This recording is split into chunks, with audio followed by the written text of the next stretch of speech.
اور خالق نے فرمایا کہ الا عبادک منہم المخلصین، یاد رکھا جائے کہ جڑے ساڈے ہون گے انہاں تے شیطان کبھی اثر انداز نہیں ہوئے گا۔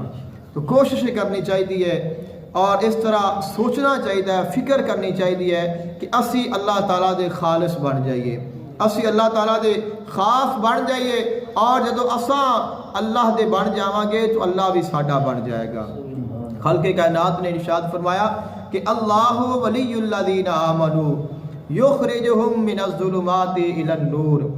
اللہ دا ولی ہونا کتنی بڑی سعادت ہے کہ ایک بندہ اللہ دا ولی ہے، اور ایک بندے دا اللہ ولی ہوئے ان دی کنی شان ہے۔ میں نہ بیان کر دینا کہ ایک ہے اللہ دا دوست، تو ایک بندے دا اللہ دوست ہے۔ اللہ دا دوست ہونا اور مقام ہے، اور اللہ کسے